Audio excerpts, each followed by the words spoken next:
everyone. We're very excited to be conducting this seminar today.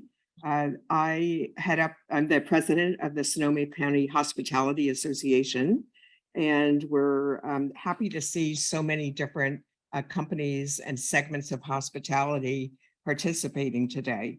We really thank you for your involvement. The Sonoma County Hospitality Association is made up of a variety of different businesses in the hospitality industry, ranging from lodging to restaurants, wineries, attractions, and a host of others. And our goal is to represent the industry, the interest of this broad hospitality segment and in hospitality and tourism. And we do that through advocating with local officials, advocating on behalf of the industry to the community and the public, education seminars like this and many other topics, and partnerships within the community. So we're going to focus this year and going forward on initiatives that make it easier to thrive in the hospitality industry in Sonoma County, and provide information to our members, newsletters, seminars. We do mixers, sharing data and information on hospitality, education and training, as I mentioned, and much, much more. I encourage everyone to visit the Sonoma County Hospitality website. I encourage you to join and become a member, because the strength of our organization is working together to promote our industry. So we hope that you will join if you're not already a member. And with that, I'd like to turn it over to our Executive Director, Brad Calkins. Good morning, everyone. I'd say it's great to see you, but it's actually great to see all the names of everyone who signed up. I've missed a lot of you over the last couple of years, and I look forward to seeing you again in person at an upcoming event. I mean, I could go through the list, but it would take me the whole time to say hi and reach out to everyone. That's good to see you all here. So we have a great seminar for you today, talking about emergency preparedness, response, and recovery. We have some panelists for you. You've seen their bios flashing across the screen as you arrived, so I'm not going to go through them all, but we do have Dr. Nancy Brown, the Community Preparedness Program Manager with the County of Sonoma Department of Emergency Management, Kelly Bass-Seibel, Vice President of Community Engagement from Sonoma County Tourism, Priscilla Abercrombie, Board Chair of COPE Northern Sonoma County, and Jeff Peters, Program Manager for CERT, or the Citizens Emergency Response Team. So we're going to get started. We'll go through, the panelists will have some presentations, and then at the end we will have some more than enough time for questions and answers. So start thinking about your questions. To make it easy, we are going to have you put your questions in the chat. And I do want to, before we get to the panel, so thank two people who were did an amazing job getting this ready. Aphrodite, who is our education chair and at Safari West, and Nate, who is taking care of all the behind technical scenes and everything. A lot of work by those two to get us started and get us going. So thank you to Nate and Aphrodite for getting us going. And then, like I said, put your questions in chat, and Nate will help read them out and share them with the panelists. And at the end, we'll have a little bit of wrap up. As a note, Priscilla does need to leave a little bit early for a prior engagement. So after hers, we will do a short question and answer with Priscilla. But to get started, I'm actually going to turn it over to Nancy Brown. Nancy? Thank you so much, Brad. You can hear me, right? Yeah. Perfect. So I'm going to go ahead and share my screen. As Brad mentioned, my name is Nancy Brown. I'm the Community Preparedness Program Manager for Sonoma County's Department of Emergency Management. And I also have background in the tourism sector. My PhD looked at building resilience in the hotel sector. And I looked at the community in New Zealand, and I'm going to share a little information about that maybe a little bit later as well. But so to start off with, today we are going to talk about building resilience and preparedness in your community. When I talk about resilience, I mean specifically building the capacity in your organization to be flexible and to adapt to changing circumstances. And that's really the key when we talk about looking at preparedness, and when we talk about what resilience means. is that you need to build this flexible capacity, not anything that's so stringent, because it's just hard to predict what's going to happen next. And of course, your resilience is really important to your organization, to you personally, to the people that work for you, but it's also really important to the community because you're the economic fiber of Sonoma County. So nothing is as constant as change. We know that in the last few years, we've seen a lot of different things that we thought maybe never would happen. And planning requires you to make certain assumptions. And when you're doing your preparedness activities, you make certain assumptions, but you never want those plans to be so stringent that you don't have the capacity to flex to whatever actually happens. And that's really the key, is that we're preparing for emergencies that aren't necessarily what we expect. And then we have something completely different happen. And we certainly all maybe got a little surprised by the pandemic and the way that unfolded. And the capacity of business to be flexible made a huge difference. So why should you prepare? And this is one of the things, again, under my theme of the flexibility that's required. It's not even necessarily what you plan, it's that you plan. Every situation has a lot of different variables. When you are making a plan, when you're engaging with your staff making a plan, and you're considering risks and effects and solutions, that you're developing that capacity to problem solve is really the key to being successful when an emergency actually happens. If your plan actually turns out to be exactly what you need, good for you. But the opportunity for that to happen is not as great as your plan is sort of what you needed, but you need to be able to adapt that plan. Now that you've developed the capacity to problem solve, you now have the ability to do this much more efficiently and effectively. That's really the key when we're talking about this. This is the 2012 study of the Canterbury earthquakes. Now, those were earthquakes that happened in 2010 and 2011 in the Christchurch area of New Zealand. And as you can see, some tourism sector businesses, so the light blue is the tourism sector, the dark blue is other businesses. Some tourism sector businesses actually did better during the aftermath of that amazing earthquake that basically leveled a lot of different areas of the community. A lot of buildings were unable to be used. People had to abandon their buildings and move to parking lots to provide for businesses. Anybody who had a business that was still standing was incredibly busy providing for the community. So some businesses did okay. Businesses that were able to flex did okay. And I think this is a really interesting thing about that particular event also, and that is the increase in visitor types of the local community. So people that lived in the actual area and in the region, the county of that area, became the main tourists. So their ability to be flexible and to cater to that market made a big difference in businesses' success.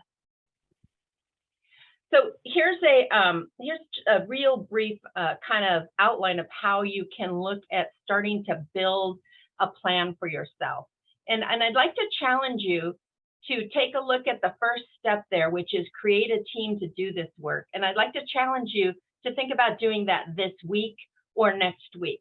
And I think this is really one of the important pieces of the whole puzzle, because you do not have to do this alone.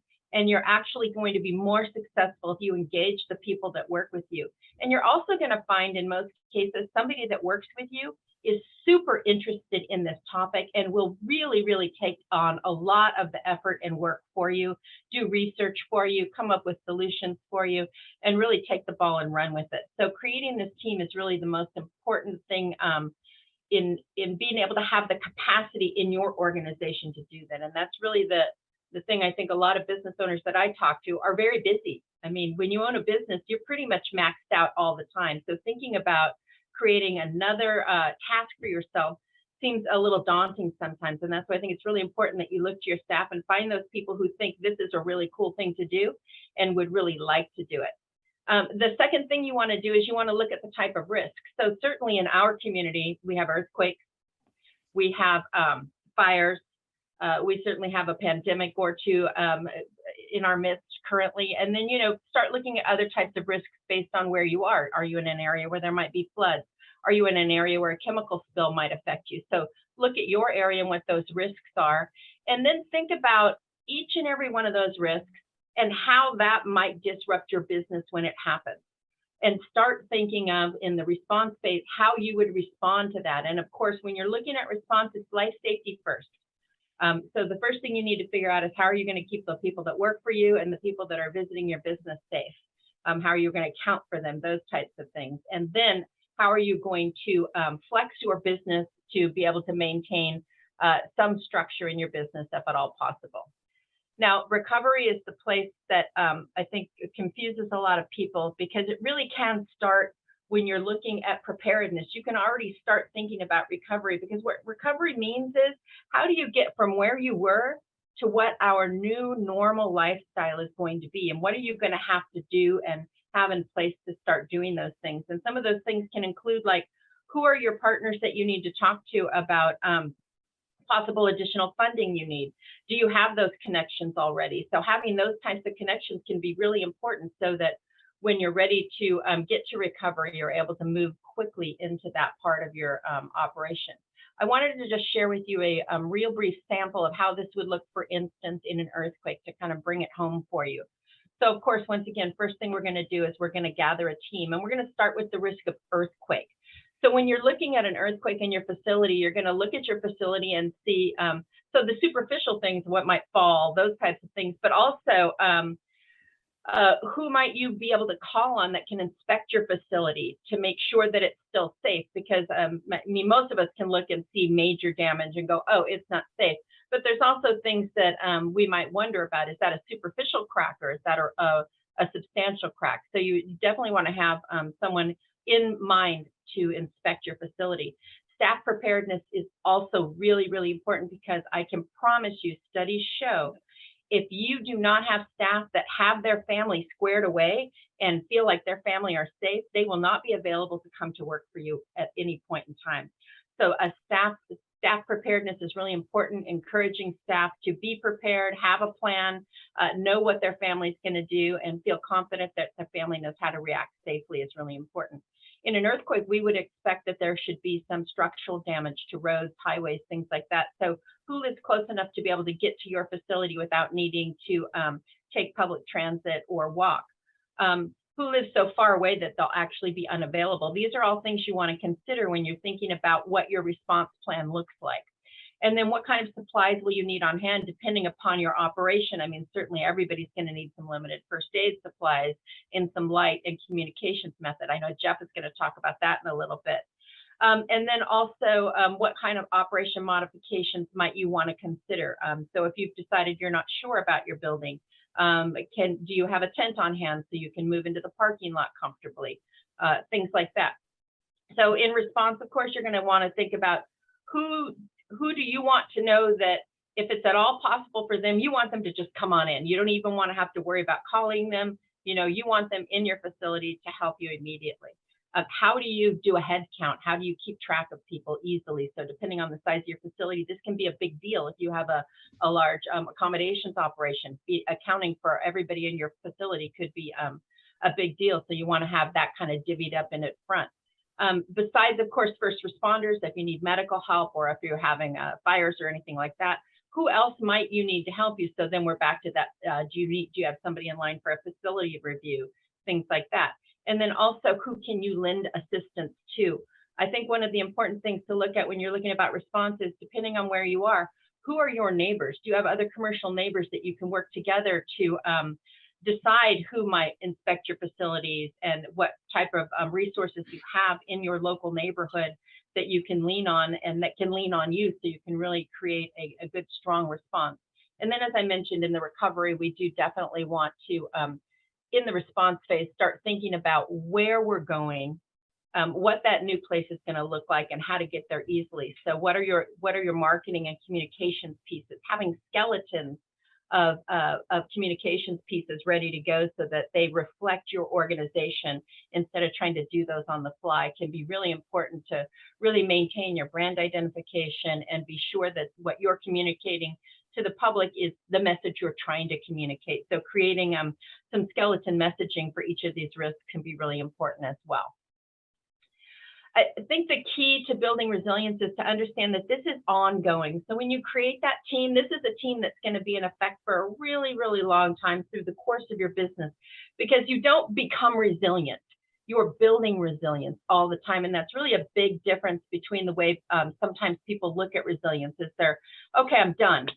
I got this. And certainly when you build a kit, you can say that I'm done, but the kit's just part of what you're trying to do, and learning how to stay informed and learning how to get information. All of these things are really important, but it's not something that just stays finished, that you're constantly checking and refining and building on that.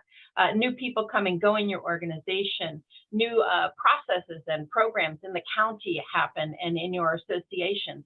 So you're always wanting to try to kind of figure out where you are, where you're going, and see if you can't continue to build on that plan forever.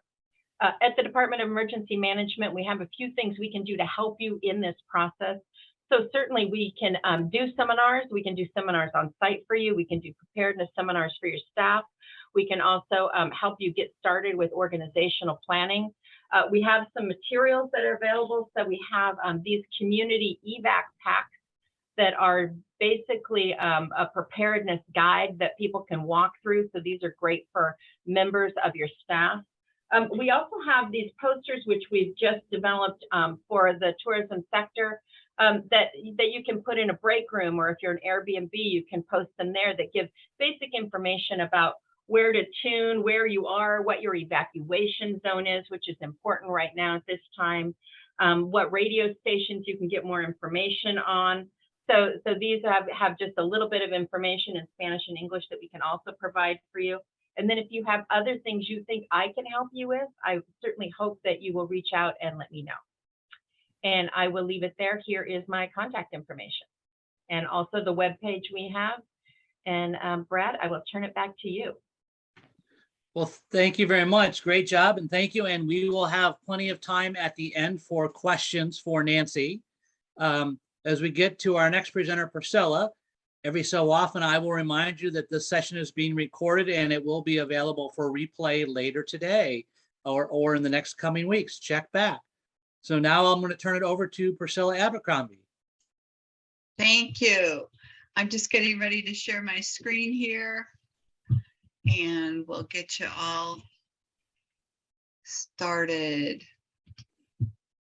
Thank you so much for inviting me to be a part of this important seminar today. I'm so glad that we're having this discussion.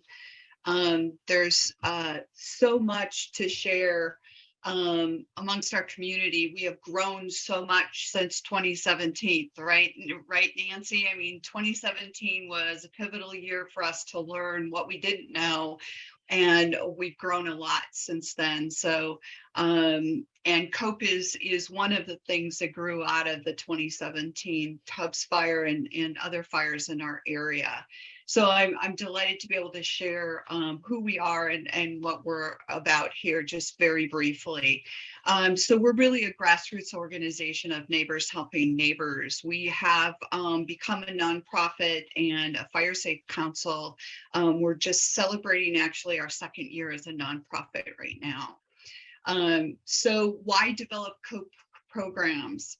It really, again, is a grassroots framework. So those of you, for instance, that have vacation rentals in neighborhoods, many of the neighborhoods have become organized and want to include your vacation rentals as part of the work that we're doing in organizing and being in contact with each other, because we know that when we come together, we can be better prepared together.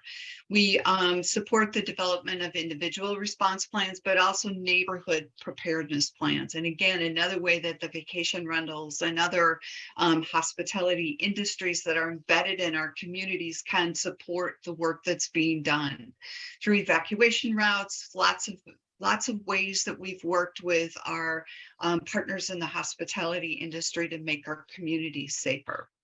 We're endorsed by fire departments, law enforcement, and our county government. We're very lucky to have great relationships and collaborate with many of our government agencies to, again, make our communities safer. Our ideas are really to be able to be more self-reliant. Really big lesson from 2017. If you're in a community and there's a large incident happening, there may not be anybody that can come and help you. So again, for us to be able to take care of ourselves is really important. And we can collaborate with our first responders and give them critical information that they need to know, like there is a vacation rental in our neighborhood, and those folks are from out of town and don't know how to get out, or maybe confused about what they should be doing. We have improved our dissemination of information because we are in contact with each other. We have a great communication system, multiple redundant communication systems. And Jeff will talk more about that, which is really great.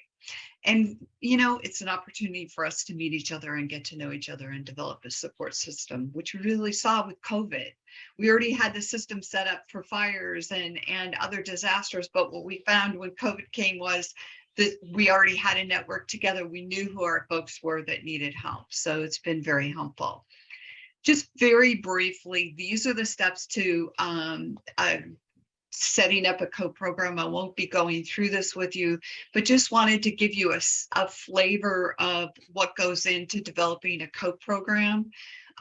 We just decide, you know, what area is going to be a COPE community, and within that area, break it into smaller pieces, into neighborhoods, and then build a leadership team. So someone who represents a community, a couple of people, and then various people that represent the neighborhoods or the smaller components of that community. One of the major players in doing COPE work is our survey. And I wanted to show this all to you because, again, communities like mine in Fitch Mountain, we have many vacation rentals embedded in our community. We need the cooperation of those managers and owners of those homes to be a part of our COPE communities. So when we survey our communities, we have a survey that specifically asks who their homeowner is or their rental management contact, so that we can, again, all be in communication with each other when a disaster happens. So I really encourage you, if you have businesses that are part of communities, that they reach out to to their COPE community and be a part of it. As you can see, in northern Sonoma County, we really kind of drawn the lines of District 4 as our area of northern Sonoma County. You can see that we have a lot of COPE communities embedded here. We have about 40 different communities in just northern Sonoma County. I know Kelly was talking about Oakmont, which is where COPE started. And that community, of course, is a suburb of Santa Rosa. But this is just our area in northern Sonoma County that we represent as a COPE program. So it's all about getting our residents, families, visitors prepared and able to respond to emergencies. We have a great board, and you'll notice a couple of people on our panel today that are our board members, Nancy and Jeff being board members, as well as myself. And we have 2 people on our board who recently came on our board who have expertise in taking care of older people. So we have developed programs that are focused on our older adults, which is, as we know from the Tubbs and many of the other fires, our most vulnerable population in as well as our farm workers and some other folks. But our elders were the ones that perished a lot in our fires because they weren't able to get out. So we really are making an effort to focus on reaching those folks. And we are proud to have Chief Turbeville as one of our founding members of our organization as well. We have a website. I encourage you to take a look at it. We've got a great video there focusing on why COPE has been helpful in our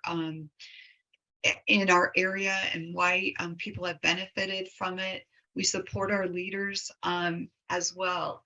This is our Facebook page. We are also very active on Facebook as well as YouTube. We post our meetings on YouTube as well as a number of our educational events. So you can always find lots of information on our COPE Northern Sonoma County YouTube page. We also have a newsletter that goes out once or twice a month. Another way that we keep in touch with folks, and there are many members of the community that get this newsletter. We provide lots of information through that. But I think importantly, I wanted to share with you that we're really a group that takes action. I know oftentimes we hear about organizations that meet monthly like we do. We have a leadership group that meets monthly, and we think, oh, wow, great. People are sitting around and chatting with each other and maybe sharing information, but is anything ever getting done? And I think one of the important things about our organization is that we really try to get stuff done. So we do have a leadership meeting where we support each other and offer information in education. We also offer a monthly intro session for people interested in starting a co-program throughout Sonoma County, not just North County. We educate our leaders and residents. We support people in doing CWPPs or Firewise designations. We all know that there is a big movement in our insurance industry to start to recognize communities that are doing work to become better prepared. And so that there's maybe our insurance rates will be less. We'll get a discount for doing that work, and maybe our insurance will be less likely to be non-renewed. So we're very active in that work. We also, again, do preparedness information for older adults. We do earthquake readiness. We reach out to our Latinx community through our nonprofit collaborative relationships. We have a smoke ready program. We've distributed many different air purifiers to our most vulnerable in our community. We develop pre-attack maps, which I can talk about if people are interested in. Do evacuation planning and drills. We have fire awareness signs. That is an example of that sign here on Fitch Mountain. There's one in Mill Creek and many areas throughout Sonoma County. And we are very involved in shaded field breaks and roadside vegetation management projects in our communities, as well as communication. Again, I'll leave that to Jeff to talk about the various ways we're involved in communication. And we debrief after fires. It's a great opportunity for us to sit down with our first responders, sheriff, police departments, and CAL FIRE, as well as their local fire departments, to talk about what went well, what didn't go well, and how our community is going to recover and respond from the emergencies that take place in our neighborhoods. So I went through that very quickly, but I didn't want to take much time, want to be able to respond to any questions that you might have. Thank you very much. Nate, do we have any questions or for Priscilla yet? If you have a question, please enter them in the chat. Looking at the chat, I don't see any questions yet. Folks, feel free to drop them in there and we will relay them for you.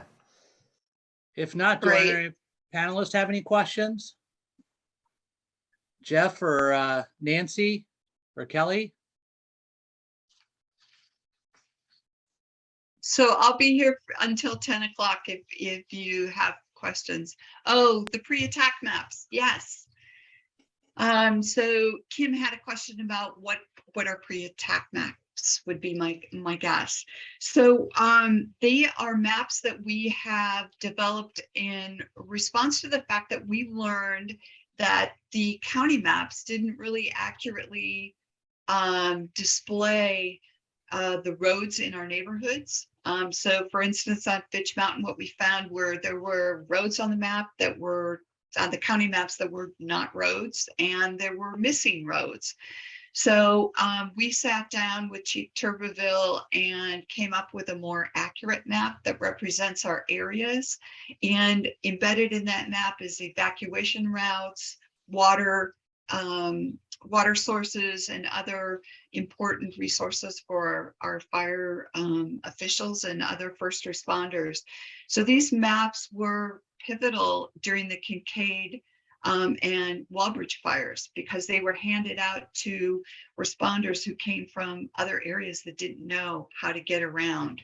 So they had more accurate and up-to-date information. So we're really, again, very fortunate to have Chief Turberville, who had the foresight to understand that we needed to do that work. Thanks for the question, Kim. That was great. Thanks. Thank you, Kim. Any other questions?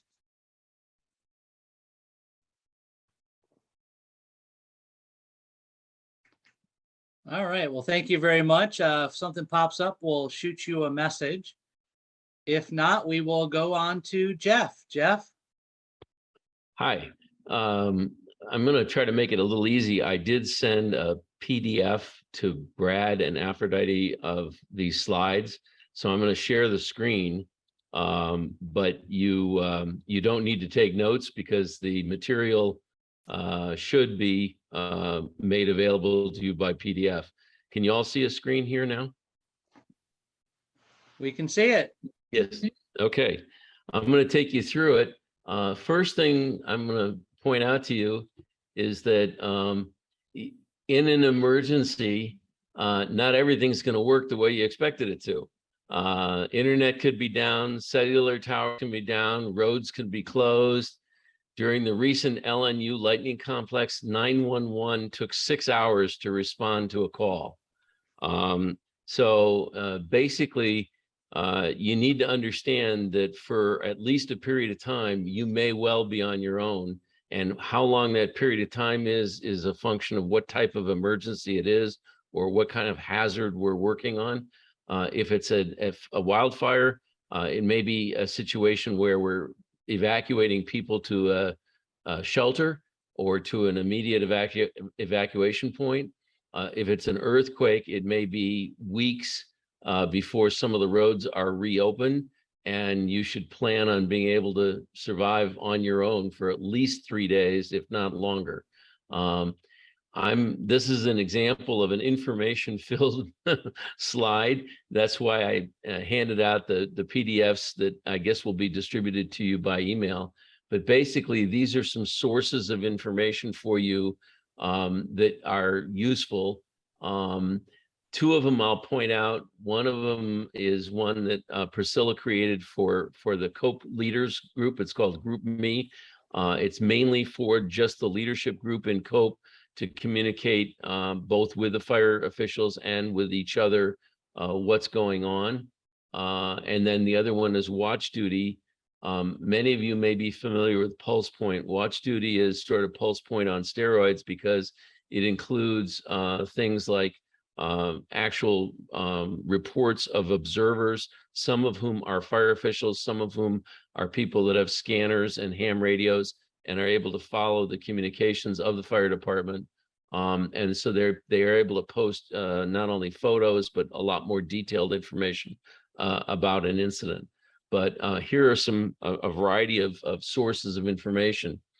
Number 1 rule, you need to call 911, but very often those calls can be a lot more efficient if you prepare what you're going to say. So you need to be able to provide an exact address and intersection.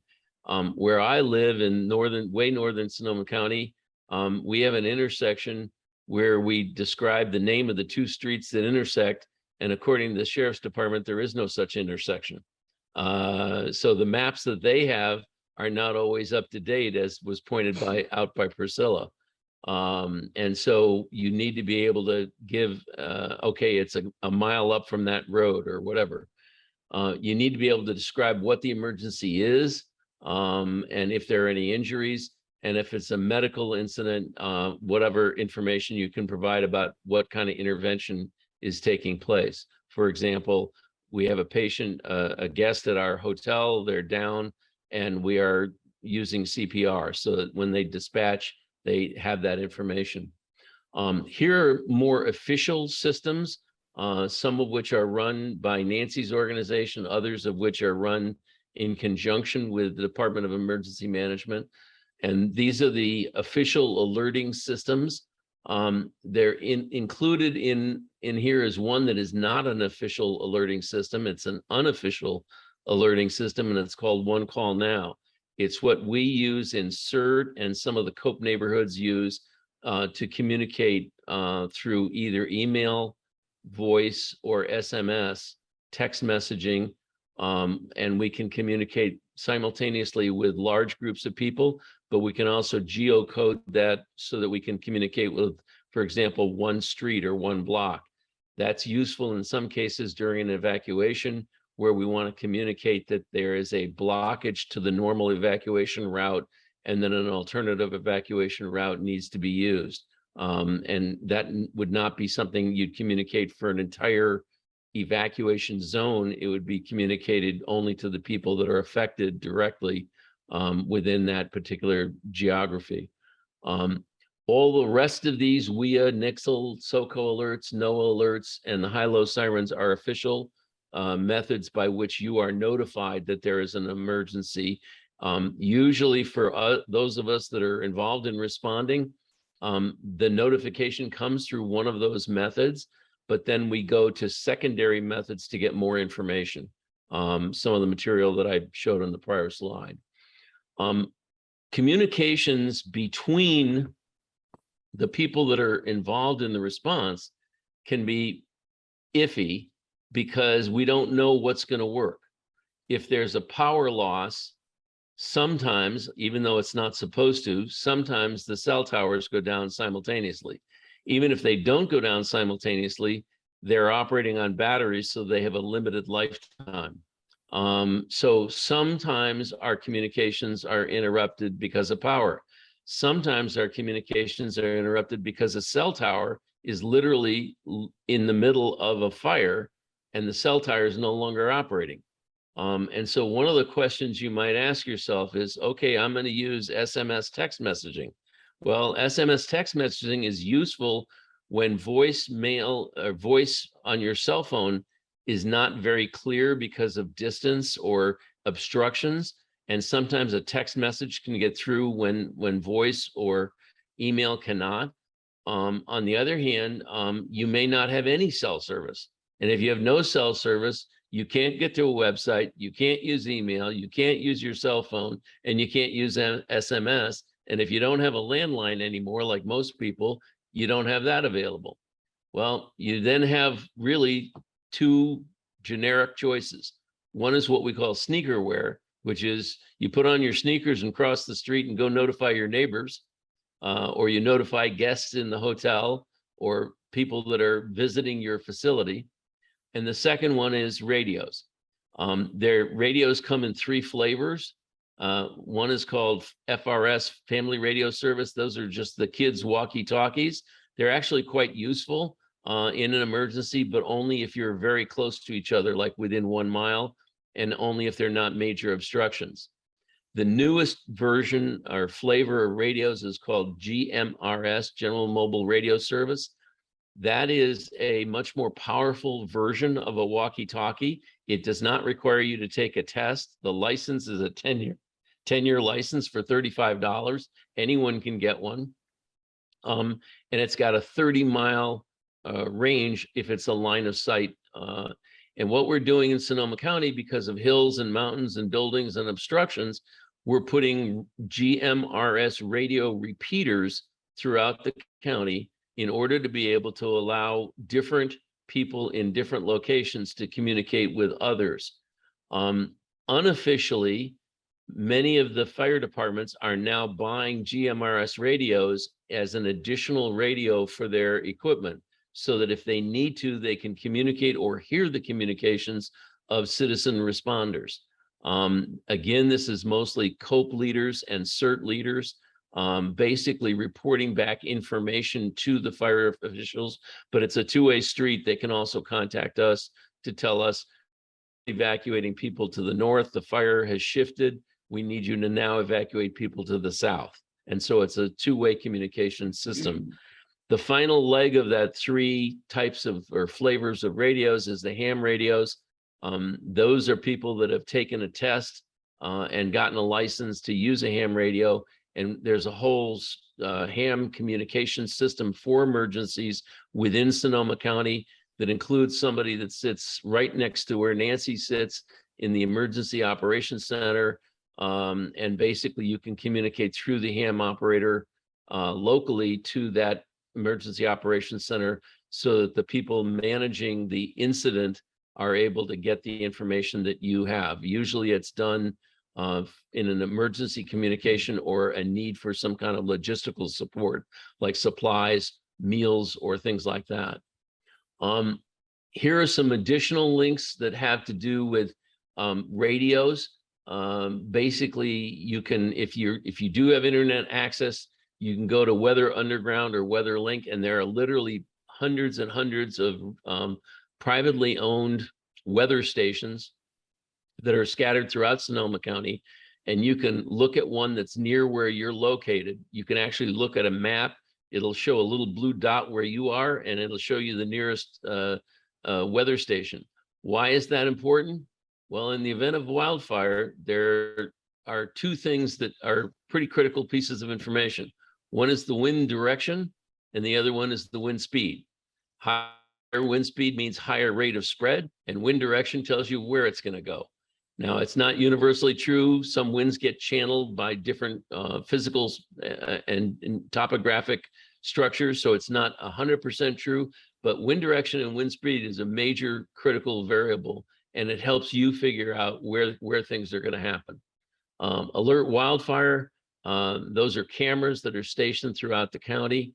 There are public wildfire cameras as well. We just erected one here in Cloverdale on top of a very tall ridge.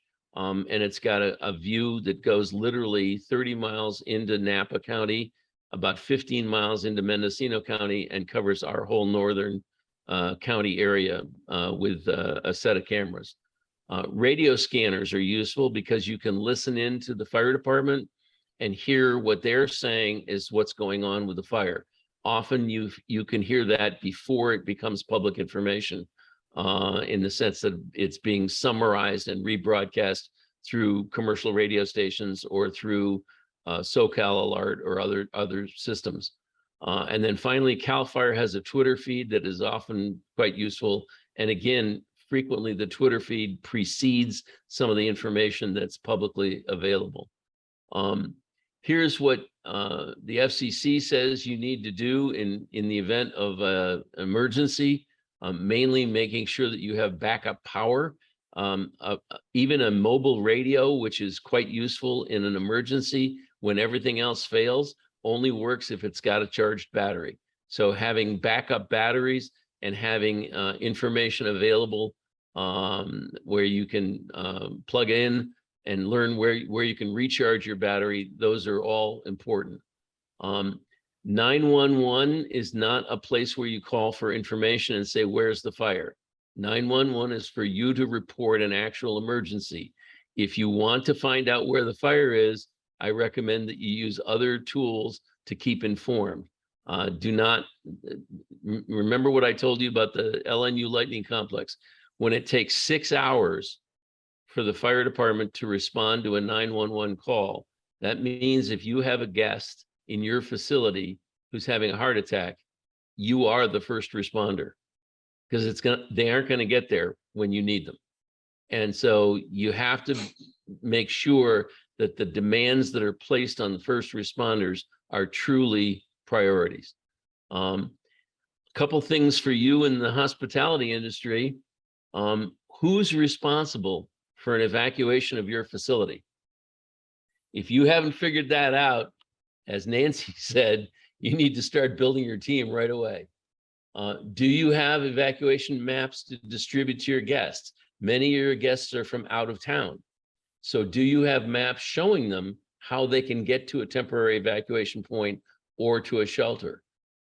Does the evacuation team leader have communications methods, such as the ones described previously, to remain informed? So if you're telling your guest, well, you can evacuate to the north or you can evacuate to the south, and then you find out that your team leader has just found out that the fire is moving from the north to the south, you don't want them evacuating toward the fire. You want them evacuating away from the fire.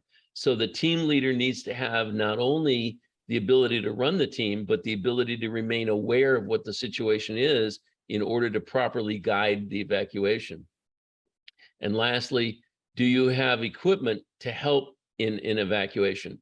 In a CERT team, if we're trying to take a person that has from a wheelchair and we're trying to take them down a stairway, particularly with the power out, and they're on the top floor of a building, it's going to take 4 CERTs to carry that person down the multiple flights of stairs.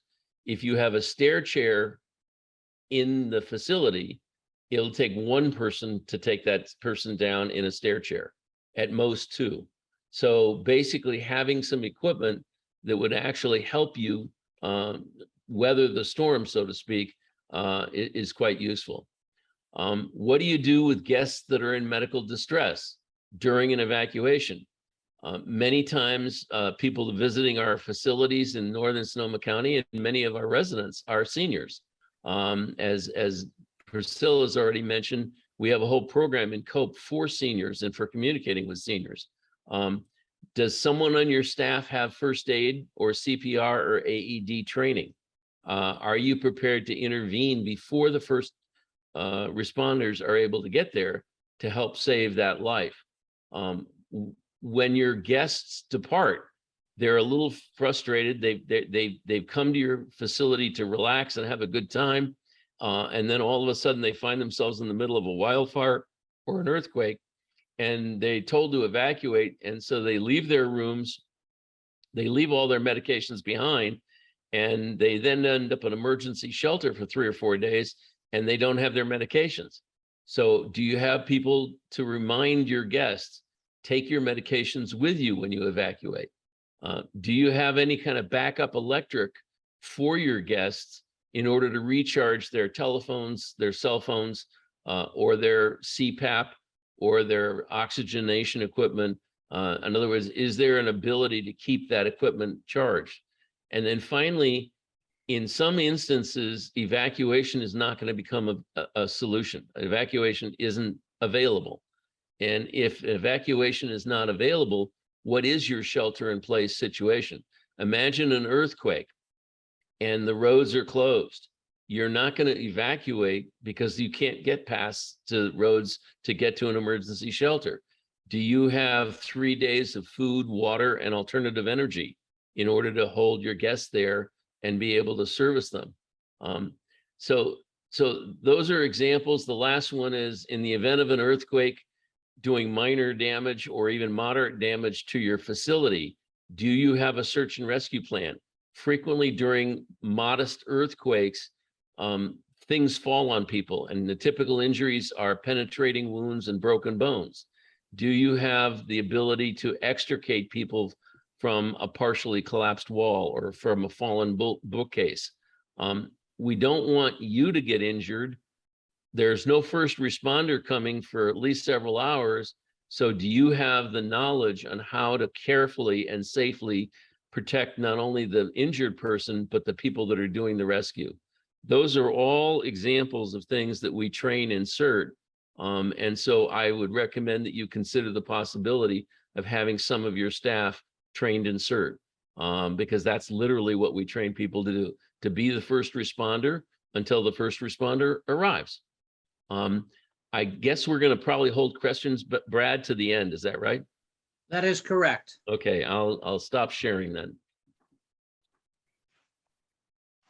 Well, thank you very much. And yes, I've seen quite a few questions in the chat. Please continue to add your questions for Nancy, Jeff, or Kelly coming up in the chat, and we will get to those shortly. In the meantime, I am going to go ahead and turn it over to Kelly Bass-Seibel with Sonoma County Tourism.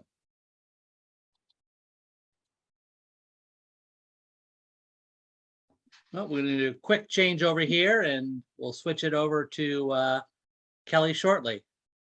And then I just need Jeff to, there we go. Perfect. Thank you. Good morning, everybody, and thank you so much for being here. Let's see. All right, can you see my screen? Yes, we Perfect. see your All screen. right. Thank you. So we've heard a lot about emergency preparedness, and now I want to talk a little bit about how Sonoma County Tourism works through an emergency to support the industry as a whole and your business. So there we go. So we at Sonoma County Tourism approach a crisis in 3 phases. So the first phase, and this really does mirror what Nancy shared at the beginning, but the first phase is that immediate danger. What is happening, when the crisis occurs? So whether it be when a wildfire starts, or when it be, the earthquake happens, or if it's, an active shooter situation, when that happens. So that phase continues until that immediate danger ends. The second phase for us is short-term recovery. And we really look at this as part of our internal conversation, but it's, for us in sales and marketing, how do we slowly start to support our business community? That's that balance that Liza talked about at the very beginning of the webinar. We want to make sure that our guests are safe. We want to make sure that our community is safe, but we also want to make sure that our businesses can recover from whatever the crisis is. And then the third phase is long-term recovery. And honestly, in Sonoma County, I think we've been in long-term recovery since 2017, almost continuously. If you talk about resilient communities, we are, one of the most resilient communities, I think, in this country in terms of what we've been through in the last 5-6 years. So with that, I want to focus really on phase 1 for a little bit. And so with Sonoma County Tourism, during phase 1, we have 3 different audiences that we're talking about. So the first one is our partners or our stakeholders. I was just told that there's no PowerPoint showing. Can everyone see my PowerPoint? Yes. Yep, we're seeing you. Okay. Then that's to be a technical issue for somebody on our end. So, okay. So, so during phase 1 of a crisis, we've got our partners and stakeholders. So, one of the things that you'll receive from us, and my email's at the end, and if you are not signed up to receive communication from Sonoma County Tourism, please feel free to reach out to me and we'll make sure that happens. But we do, we have about 2,800 businesses represented in our database. And with our partner alerts that go out, they are our most open to email, usually with an open rate of almost 45 to 50%. So we know that this is something that people look to in an emergency for information. When we're doing that, we are really making sure that the information we're sharing is accurate. We're not providing evacuation information. We're not providing, that immediate what you do. That's when we look to our partners, our first responders, our, really the county, depending on what the situation is, and all of those other resources that were talked about in terms of how you receive your emergency information. So this is going to provide information as it pertains to your business specifically. So one of the things we'll do is we're going to reach out to our lodging partners immediately to determine who's open, who has been impacted, who might have availability, because we know in Sonoma County, oftentimes an emergency is contained to one part of the county, and our lodging industry is helping with evacuations in another part of the county. We will also monitor social media postings from local residents.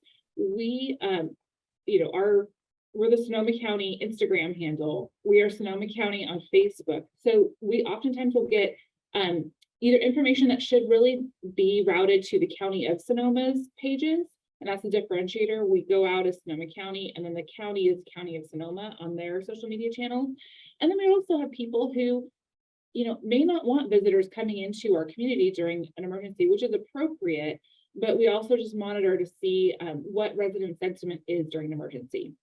The other thing we do immediately is we communicate with Visit California to ensure that they're updated.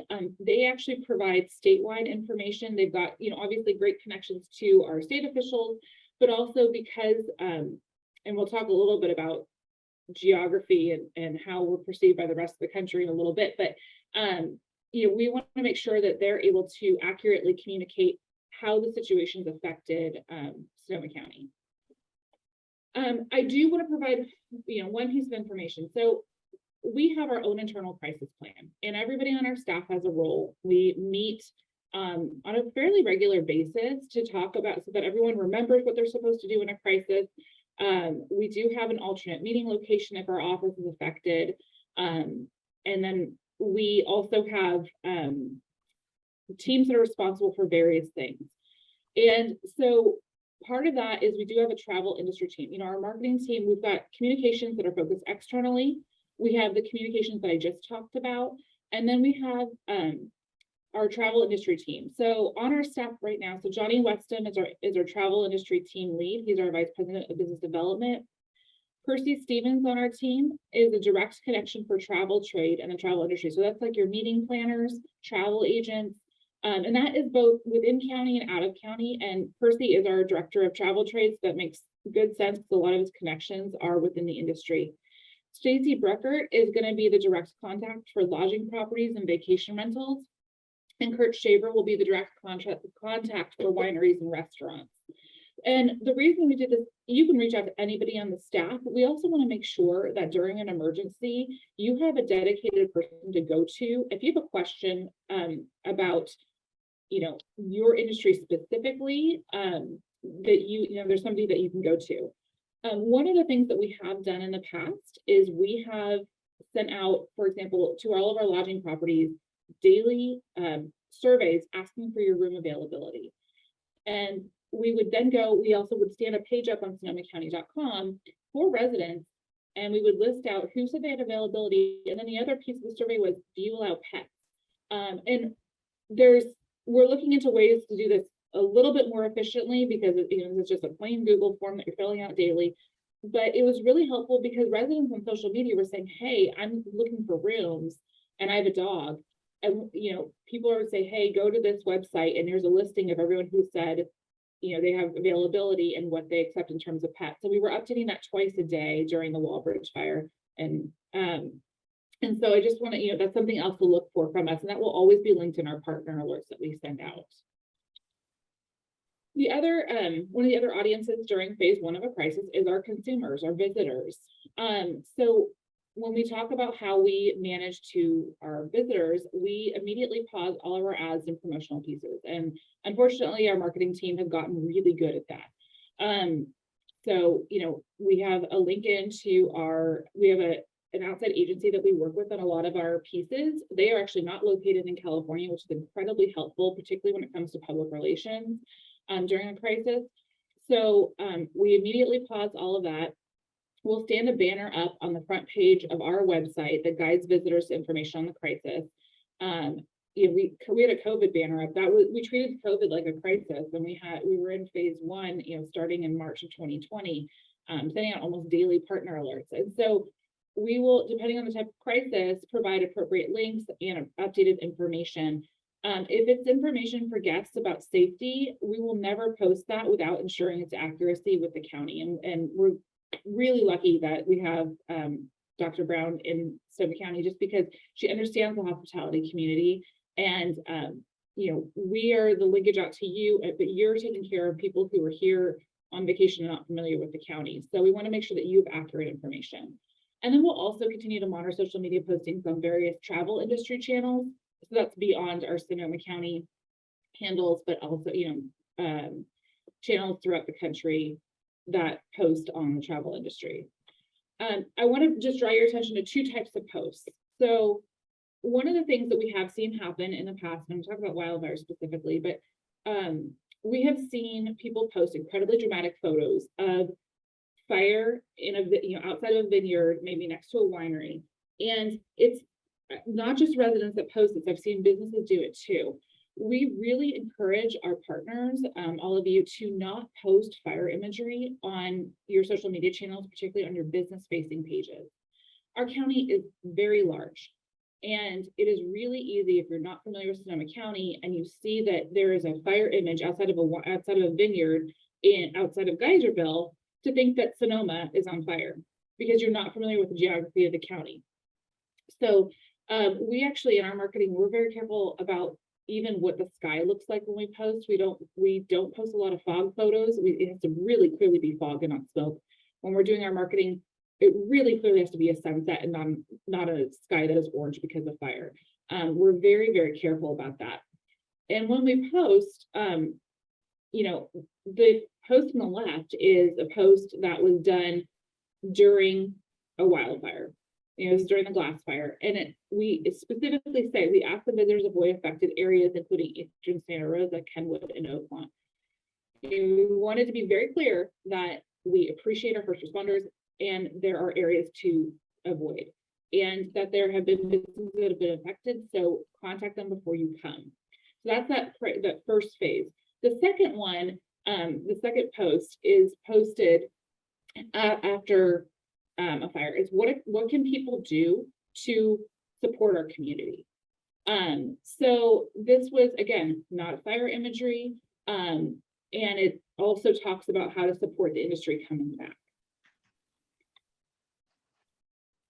One of the things, just, you know, you do want to provide reassuring messaging to guests, because there are a lot of places to visit in the county that are unaffected. And then it's really easy as we're coming out of recovery and things have calmed down, the impacted areas can easily be avoided. And then the other thing that we monitor during phase one of a crisis is the media. This article was on CNN. California wildfires ravaged dozens of family-run wineries, and this was not about Sonoma County at all.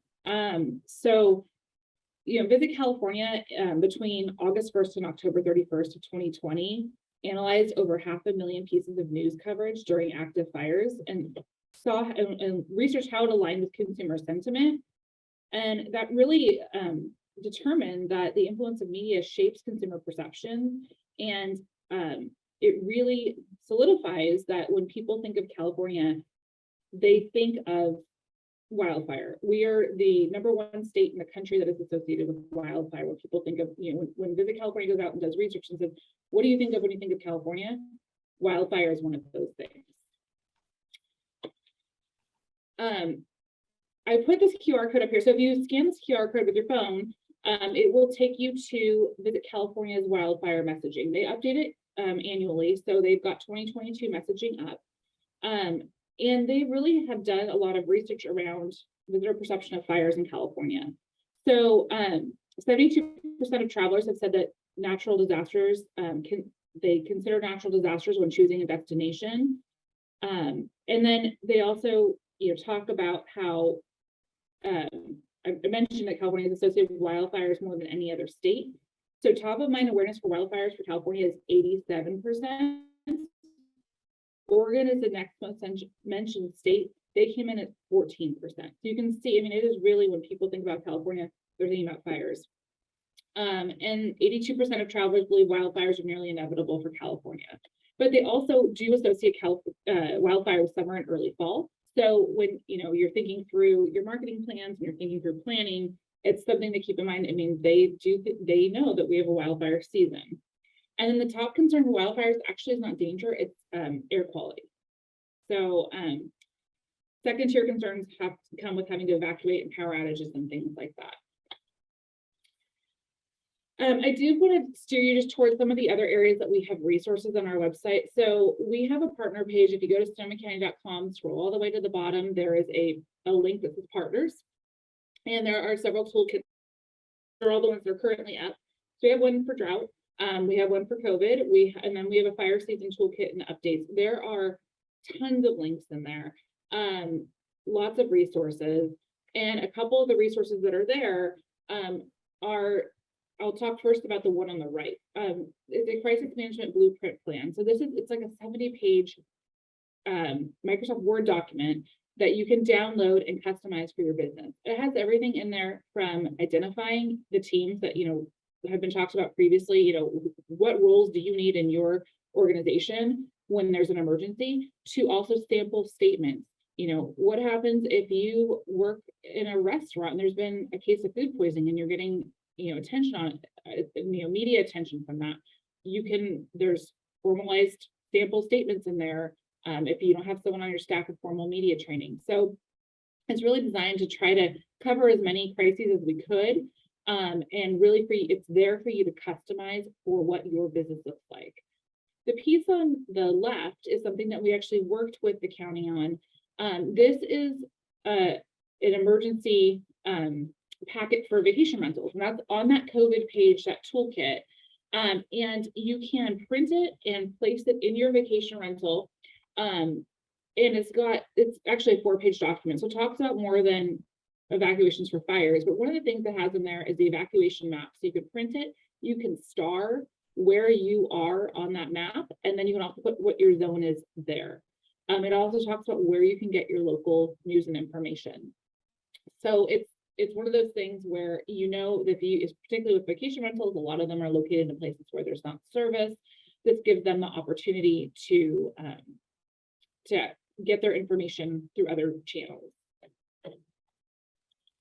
And then finally, I just want to touch on our accredited hospitality professional program. If you're looking for additional training for your frontline staff, this program we started over a year ago. We talk about a lot of things in this program.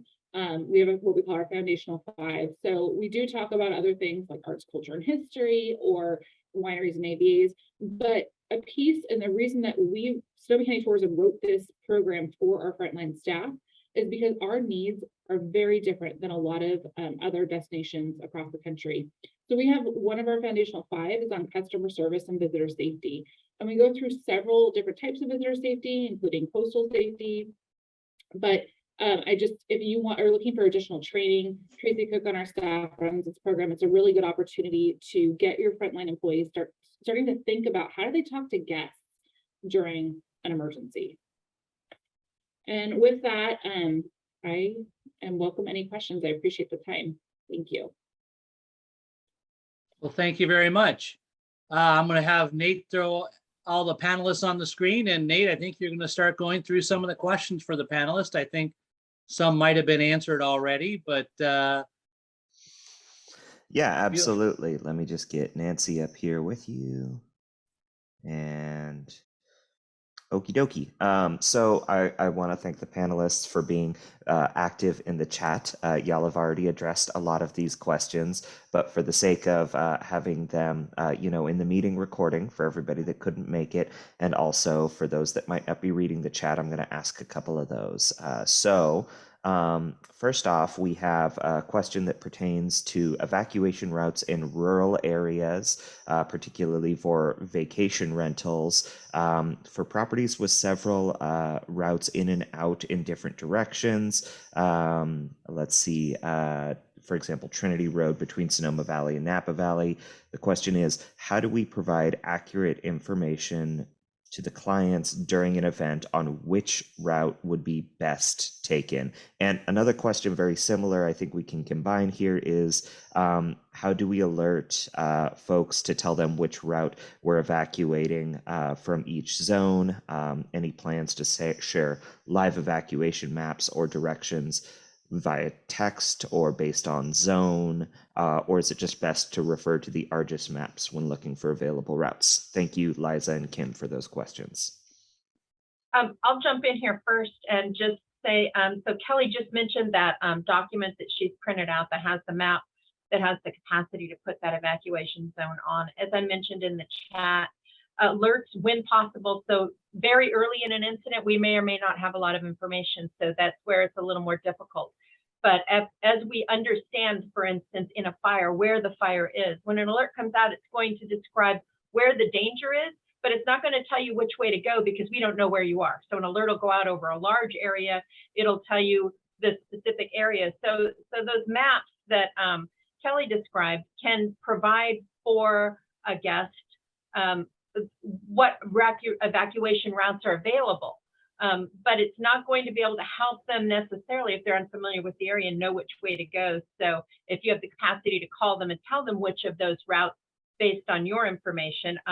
Also, that packet that Kelly described provides information on SCHA emergency, where the guest could actually go look at the map and understand for themselves a little more spatially what that information looks like. But there's so many variables, it's virtually impossible to be able to ever tell anybody with any certainty on a county level which way to go.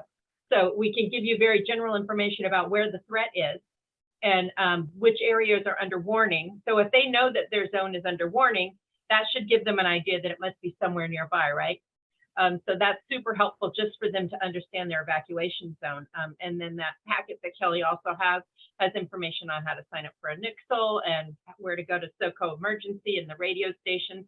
So it gives that person that's unfamiliar with the area the capacity to at least understand where the threat is and the tools to research what they need to do next. Nancy, can I just add one thing to that? This is specific to the city of Santa Rosa, but the city of Santa Rosa does actually have a know your route on the city's website. You can put your address in and it'll give you a neighborhood map and will feature multiple ways out of a neighborhood. So if you are at a property in the city of Santa Rosa specifically, I would encourage you to do that for your property. Absolutely. So in what we did for KOA, which is in our Cope area, we printed up a localized map because they're in a specific evacuation zone. And we said, listen for warnings or evacuation alerts for that zone. And then we showed them the alternative routes that were available. But then we said to them, you need to be listening to the radio to determine where you are, where the danger is, in order to determine which alternative route to take. One of the things, if you are a property manager, but you're managing not a conglomerate facility, a hotel where there are a lot of people or a campground, you're managing 20 different VRBO type sites or something like that. You could create a database of those sites and communicate directly to the people that are the guests, information that's more up to date, but you'd have to have a team leader who is tuned in to the radios and listening to where the concerns are in order to communicate up-to-date information. Otherwise, as Nancy said, they know what the alternatives are, but they're going to have to find out their own method of situational awareness in order to figure out which way to go. All right, cool. Thank you very much, panelists. Another question that we did have come up during that our conversations was resources available in English and Spanish. Are all of them? If not, what are the best ones? If you could speak to that, that'd be great. So certainly everything from the county is available in English and Spanish. So every alert is put out in English and Spanish. If your phone is set to receive Spanish, it should receive a Spanish alert from the county. We've noticed so recently in the recent California Office of Emergency Services had put out an alert from the heat recently, and we found that there was some flaws in that system.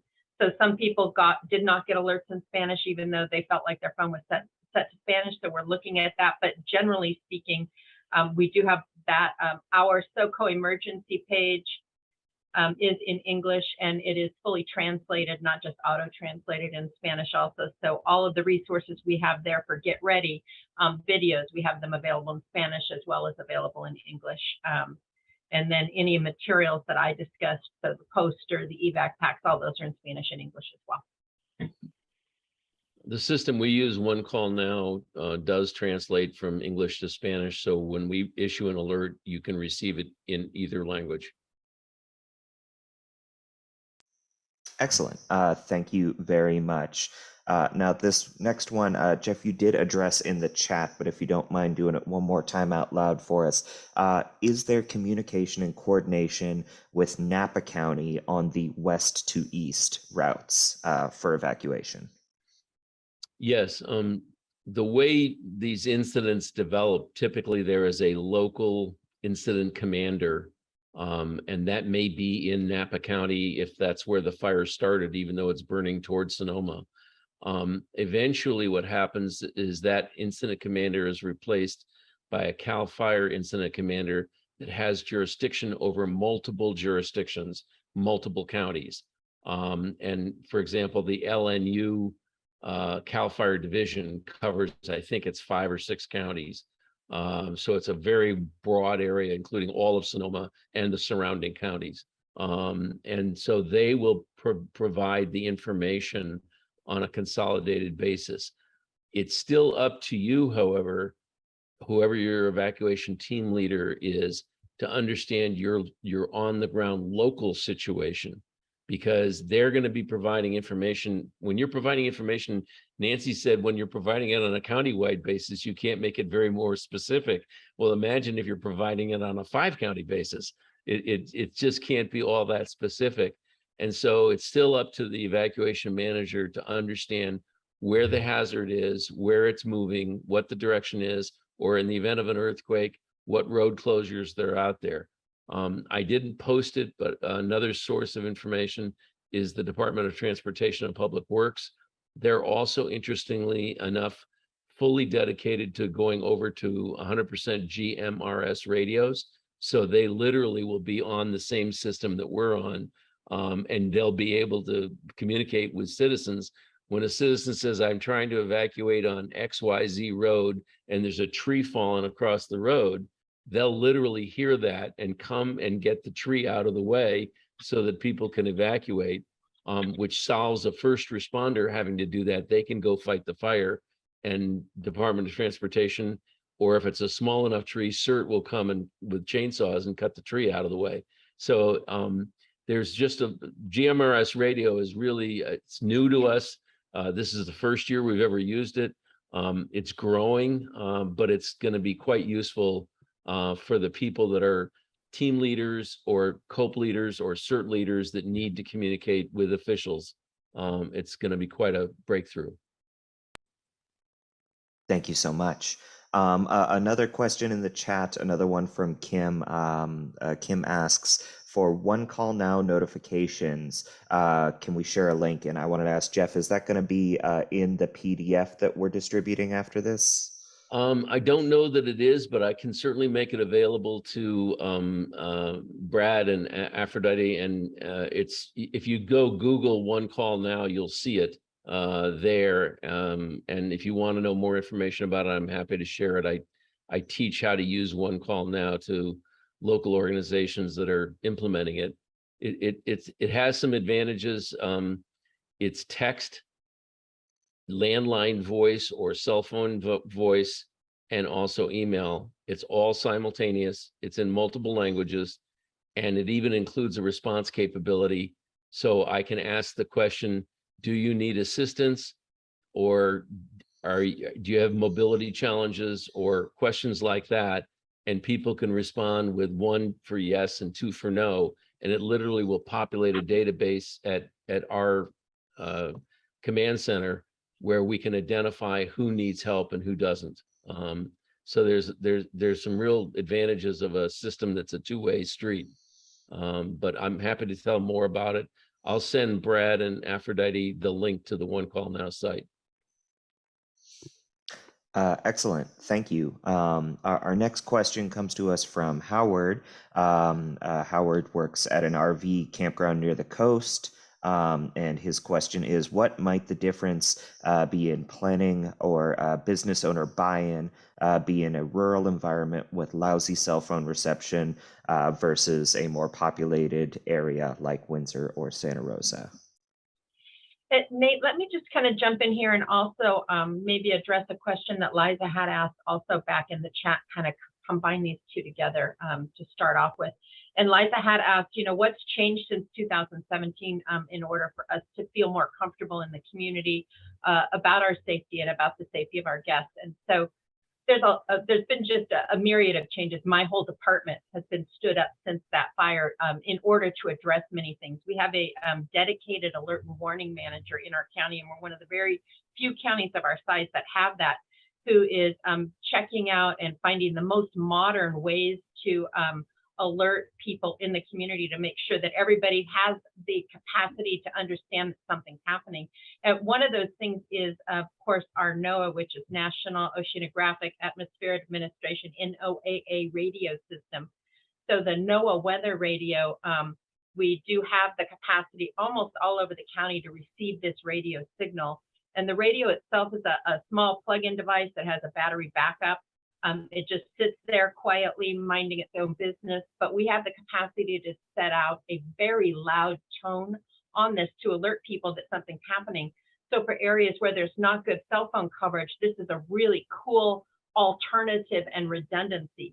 Also for areas where people are, so if you have a vacation rental and people are staying in your home that have international phones, so they don't necessarily have phone service here, that NOAA weather radio will provide situational awareness for them for that tone. So I think that's a really important step forward in the capacity for us to be able to get information to people in a new way. So in addition to the cell towers and the cable systems and the wireless emergency alert systems, which we're all using right now, then we also have this NOAA weather radio alerting system.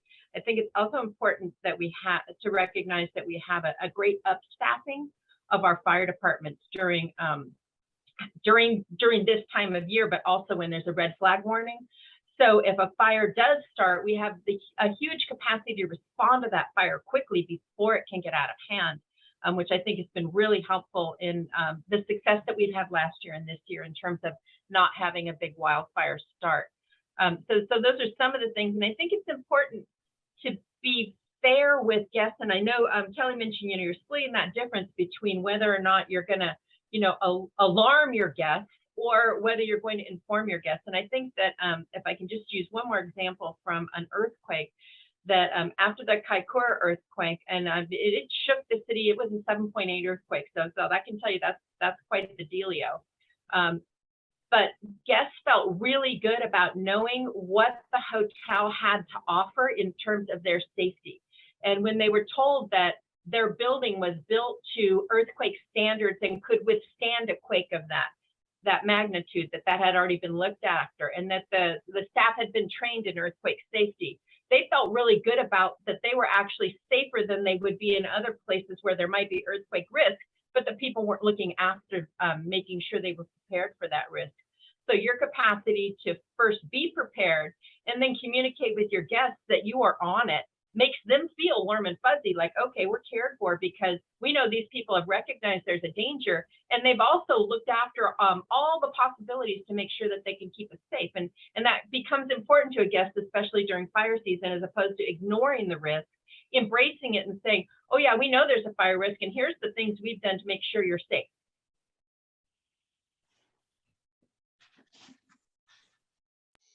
Thank Right. you. Did you want to go ahead before we Nope. close out? I was just going to say, I don't see any more questions in the chat. Thank you for your responses. Yes, thank you very much. And thank you to our panelists, Nancy, Jeff, Kelly, and Priscilla. Thank you to all of you. Thank you, Nate, for doing this and being behind the scenes and taking care of the Q&A. And a big thank you to Aphrodite with Safari West, who was our education chair, who put this all together for everyone. We look forward to seeing you. As mentioned, we will have on our website at sonomacountyhospitality.org the information and links to the presentations. We'll gather them up and get them on there for you. We'll also have a link to the recording so that if you want to go back and check something, or someone from your team, or as you're actually building your team and you want them to see what the seminar had to offer, they can go back and watch that. So thank you to everyone. And again, check our website at sonomacountyhospitality.org for the presentations and links and for a recording to the event. Thank you very much, and we'll see you at our next event.